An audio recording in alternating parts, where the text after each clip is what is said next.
Boa tarde, meus amigos. Estamos recebendo a amiga querida, a Beth, a nossa amiga do coração. Ela vai fazer para a gente que a mensagem de fortalecimento sobre parábola da rede. A parábola da rede hoje. Ô, amiga, bem-vindas. Venha mais vezes. Adoro conversar com você, ouvir os seus estudos, o seu trabalho é maravilhoso, obrigado pelo apoio, sempre nos ajudando nessa caminhada que é muito importante para a gente espalhar essa semente tão necessária nos dias de hoje, né? Que todos nós, como eu disse ontem, estamos necessitados. Gratidão, amiga, e um abraço espiritual. Muito obrigado. Deus te abençoe, abençoe a todos vocês. E se inscrevam no canal, pessoal. Vamos divulgando o canal para que a gente possa ajudar milhares de pessoas, né? Então tá bom, amigos. E por gentileza, amiga, você pode iniciar com uma prece e no final a prece novamente? Até uns 25 minutos, assim. Se passar um pouco, não tem problema. Obrigado, amiga. É com você. Gratidão. Obrigada, Rodrigo. Uma boa tarde a todos. É uma alegria imensa estar aqui, aprendendo sempre, e pedimos à espiritualidade amiga, aos mentores do SEAC, que estejam conosco, nos inspirando no que formos dizer, colocando a luz em nossas mentes e em nossos corações. Que assim seja. Então, essa parábola da rede foi Jesus que contou. A gente pode lê-la lá no Evangelho de Mateus, no capítulo 13, versículos 47 a 50, em que Jesus diz que o reino dos céus é semelhante a uma rede lançada no mar, que apanha todo tipo de peixe. E quando essa rede está cheia, os pescadores puxam-na para a praia. Então, eles se sentam na areia e separam os peixes bons, colocam no cesto para vender, e os peixes ruins lançam fora. E Jesus termina a parábola dizendo: assim será na consumação dos séculos. Virão os anjos e separarão os maus dentre os justos e serão lançados na fornalha de fogo. Ali haverá pranto e ranger de dentes. Jesus usou expressões simbólicas que falam da transição planetária. Então, nessa parábola, a gente pode interpretá-la também, trazê-la para o nosso contexto, para o nosso momento atual. A benfeitora espiritual Joana de Ângeles, no livro, é, aliás, não é num livro, é numa revista chamada Presença Espírita, é, traz uma mensagem que foi psicografada pelo Divaldo Pereira Franco. Ela diz que opera-se na Terra, nesse largo período, a grande transição anunciada pelas Escrituras e confirmada pelo Espiritismo. Então, é um largo período, porque no século XIX, Allan Kardec já falava do sinal dos tempos, da transição planetária de mundo de provas e expiações para mundo de regeneração. E a Joana de Ângeles fala que ela foi anunciada pelas Escrituras, então a gente pode ler trechos do Velho Testamento, do Novo Testamento, que se referem ao momento atual, e outros povos também falaram da transição planetária. Nostradamus, o grande eh, eh, profeta, né, fazia previsões, os povos aqui, os incas, os maias, todos eles já falavam desse momento atual. Então, a humanidade agora está passando por uma mudança de estágio evolutivo. Agora que a gente diz, é nos últimos décadas, talvez até séculos, porque, como nós dissemos, no século XIX, Allan Kardec já dizia que estávamos nesse momento.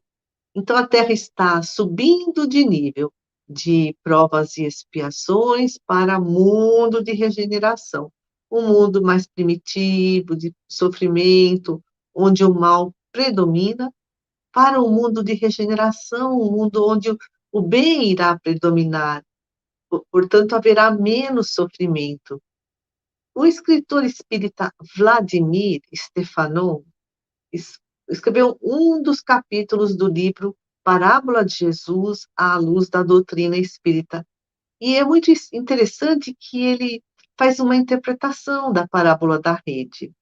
Diz ele que o mar, nessa parábola, é a Terra, o planeta Terra, que é o lugar onde estamos vivendo, encarnados agora. E no nosso planeta tem peixes bons e ruins. Então, todos nós, espíritos encarnados que vivemos aqui na Terra, estamos num determinado nível evolutivo. Há pessoas boas, há pessoas más, há pessoas inteligentes, há pessoas menos inteligentes. No próprio livro dos Espíritos, nós podemos ler que há na Terra diferentes ordens de espíritos. Essa essas ordens, né, essa escala é classificada baseada no adiantamento moral dos habitantes da Terra e do mundo todo, né, porque lá fala em diferentes ordens dos espíritos em todo o universo, das qualidades que cada espírito já adquiriu e das imperfeições que ainda estão presentes e precisam ser trabalhadas e transformadas. E a rede? O que é a rede nessa parábola? Porque os peixes estavam lá no mar, nadando, comendo, vivendo, assim como nós estamos aqui nesse planeta, nesse mundo material, vivendo a nossa vida. Aí os pescadores lançam a rede, e a rede tira o peixe do mar, ou do lago de Genezaré, né, onde trabalhavam os discípulos de Jesus, o mar da Galileia. Então, a rede significa a morte, mas a morte é só do nosso corpo físico, que o nosso espírito nunca vai morrer. Então, essa rede representa o nosso desencarne. E a praia? Então, o peixe foi tirado do mar, a rede foi puxada para a praia, e lá na praia eles são separados, os peixes bons, os peixes ruins. A praia, segundo esse escritor, é uma região de transição entre o plano material e o plano espiritual. E aí Jesus fala que, né, os anjos virão fazer a seleção dos bons e dos maus. Então, os bons vão para planos mais felizes. Então, estamos aqui vivendo, é, simbolicamente, o mar dessa parábola, aí desencarnamos, e aqueles que aproveitaram bem essa encarnação vão para planos mais felizes ou reencarnarão em mundos de regeneração, mundos mais felizes do que este agora.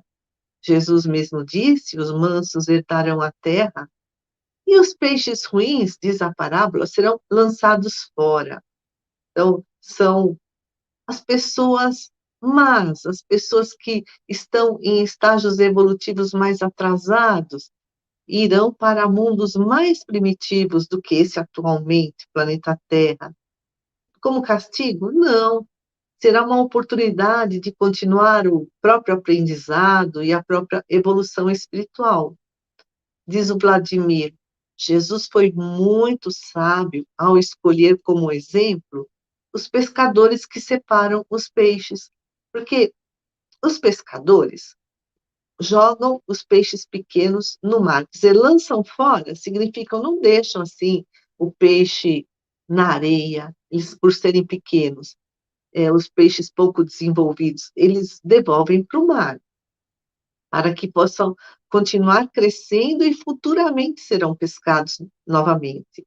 Então, né, trazendo para a nossa vida, nós estamos encarnados na Terra, vivendo no mar, esse mar que nos conta a parábola, aí jogam a rede, ou seja, vem o nosso desencarne. E aí a gente é separado, é o joio e o trigo que nos falou também Jesus. Vamos para mundos mais felizes ou mundos menos felizes, segundo o nosso grau de evolução? Reencarnaremos em mundos mais primitivos ou menos primitivos, segundo os nossos estágios de adiantamento moral. Então, os espíritos que vão para esses mundos mais atrasados que a Terra são aqueles que foram jogados de volta para o mar, para expiar as faltas, porque aqui é um planeta de provas e expiações, né? Um mundo onde há muita luta, muito desafio, muito obstáculo, muito sofrimento. Então, ser jogado de volta ao mar significa reencarnar nesses mundos primitivos, para expiar as faltas e avançar no processo evolutivo, até que esses espíritos estejam aptos para reencarnar em mundos mais adiantados, mundos regenerados. Então, muito interessante essa parábola. O espírito não aproveita a encarnação aqui na Terra, ele desencarna, ou seja, o peixe é pescado, aí vem a separação, ele ainda é um peixe pequeno, um espírito atrasado, ele é lançado ao mar, ou seja, ele volta a reencarnar em mundos como o nosso, no momento atual, de provas e expiações, para expurgar os seus erros, para continuar aprendendo, para continuar evoluindo. E numa nova rede lançada, no próximo desencarne, quem sabe ele já será um peixe bom, um peixe grande, que poderá ir para mundos mais felizes. É muito interessante essa comparação da parábola da rede com o momento atual do planeta de transição. Jesus falou: os justos serão lançadas na fornalha do fogo. Palavras muito fortes, fornalha do fogo, mas isso também é simbólico, significa viver nesse mundo de provas e expiações, onde ainda predomina, né, onde o mal ainda predomina sobre o bem, onde não há felicidade plena. Diz o Vladimir, é possível se verificar que o imaginário de provas e expiações possa se equiparar ao sofrimento de ser lançado numa fornalha de fogo. Então, a ideia geral, né, o imaginário do que é o mundo de provas e expiações. É um mundo de sofrimento, simbolicamente falando, como se fosse uma fornalha de fogo. E a simbologia do fogo é muito usada nas parábolas de Jesus. Mesmo no joio do trigo, né, na separação do joio do trigo, o joio vai ser separado do trigo e lançado na fornalha. Mas essa fornalha também é simbólica, não é aquele fogo eterno.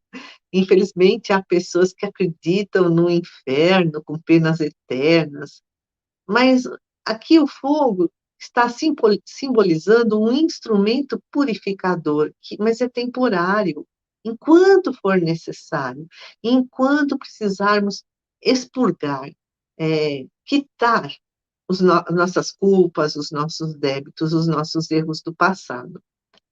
E esse momento atual é um momento de transição, é um momento de aferição de valores morais. Como estão, né, os nossos valores morais? Porque haverá seleção de bons e maus à medida em que cada um desencarna. Por isso que precisamos aproveitar ao máximo essa oportunidade de estar aqui encarnados neste momento, neste planeta, apesar de todas essas dificuldades, fazendo possível para deslanchar a nossa melhoria interior, a nossa reforma íntima, porque se não houver um bom aproveitamento dessa encarnação, quando chegar a morte do nosso corpo físico, quando a rede for lançada, nós seremos banidos para mundos inferiores. E que nem o que aconteceu com o planeta que girava em volta de uma estrela chamada Capela, que foram exilados para a Terra. A Terra os recebeu e a Terra ainda estava num estágio muito primitivo, enquanto Capela já estava nesse momento de transição de provas e expiações para a regeneração. Mas aqueles que não conseguiram acompanhar o progresso daquele planeta foram exilados, né, tra trazidos aqui para o nosso planeta há milhares de anos, onde as condições de vida eram muito duras, porque o mundo ainda era muito primitivo.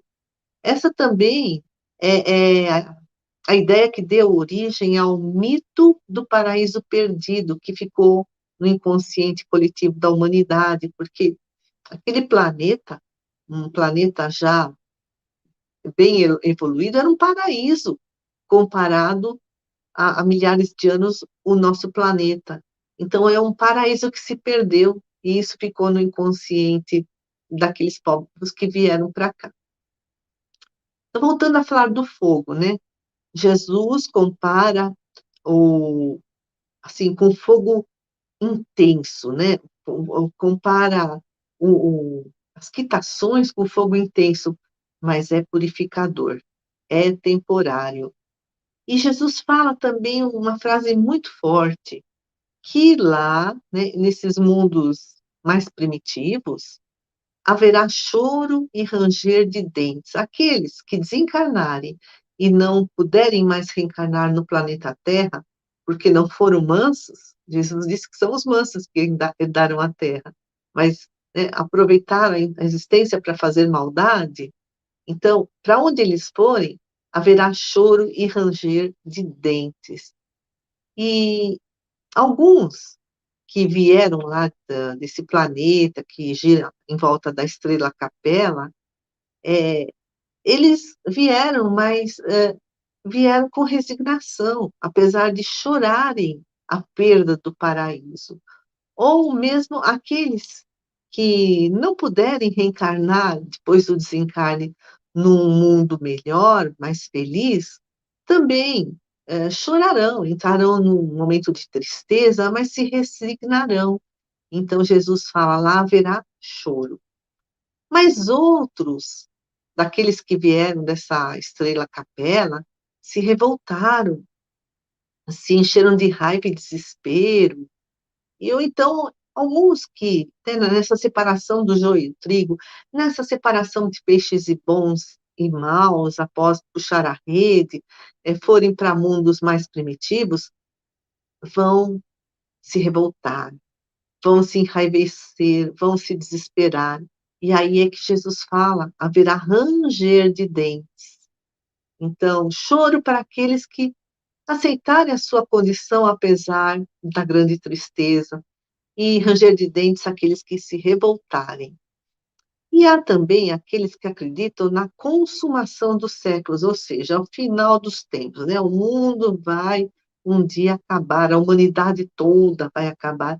Isso traz um grande pavor para aqueles que acreditam, né, nesse fato. Mas, para cada pessoa que é apanhada na rede, na parábola da rede, ou seja, para cada pessoa que desencarna, surge o fim deste mundo, do mundo de encarnado, a sua vida de encarnada acaba. É o término de uma existência terrena, de uma encarnação. Para ele, é, digamos, o final dos tempos de encarnado. Mas a rede da morte, quem explica aqui é o escritor Vladimir, não será jogada sobre toda a humanidade de uma só vez, né? Ah, então, de repente, todo o planeta acaba, todo mundo desencarna, toda a humanidade morre. Não. Então, o mundo não vai acabar. Não, esse final dos tempos, esse juízo final também é simbólico. É o fim de um ciclo, o fim de uma era. A consumação dos séculos, que é citado em muitas profecias, é o fim de um ciclo de uma evolução coletiva, por exemplo, para o planeta Terra, né, de provas e expiações para a regeneração. É o fim do ciclo de mundo de provas e expiações, para adentrar num outro estágio de evolução, conforme a lei do progresso. E Jesus também nos disse: os justos obterão a recompensa de seu próprio esforço, de seus méritos, da melhoria interior que realizarem, do quanto resistiram ao mal. É a lei de causa e efeito, é a plantação e a colheita. E Deus é infinitamente justo, infinitamente misericordioso. Ele quer o nosso bem, ele quer a nossa felicidade, ele nos aguarda, como Jesus contou na parábola do filho pródigo, que aguarda para que voltemos ao seu regaço. Deus não permitiria um sofrimento eterno. Pelo contrário, ele sempre nos dá novas chances de resgatar os nossos débitos nas sucessivas encarnações. Então, amigos queridos, pensemos nessa oportunidade maravilhosa de estarmos encarnados neste momento atual, um momento realmente de muito desafio, mas que pode ser um momento de grande aprendizado, um momento de salto evolutivo. Então, vale a pena resistir ao mal, vale a pena buscar a nossa melhoria interior, vale a pena nós nos esforçarmos em fazer a nossa reforma íntima, porque a recompensa será maravilhosa, como Jesus diz: os justos herdarão a terra, os mansos herdarão a terra. Ou seja, iremos viver uma vida mais feliz, uma vida com menos sofrimento, onde o bem irá predominar. Então, pedindo a Deus, ao nosso Mestre Jesus, aos nossos mentores, que nos ajudem a termos discernimento nos momentos difíceis da nossa vida, para que possamos perseverar, não desanimar nunca, não esquecer que as bem-aventuranças que estão aí no futuro nos aguardam, conforme Jesus mesmo nos disse. Nós pedimos, amigos queridos, benfeitores da espiritualidade, que nos sustentem, nos amparem nas nossas provas diárias, nos protejam do perigo e nos ajudem a resistir ao mal. Que assim seja, graças a Deus. Muita paz, que o Mestre Jesus esteja sempre em nossas mentes e em nossos corações.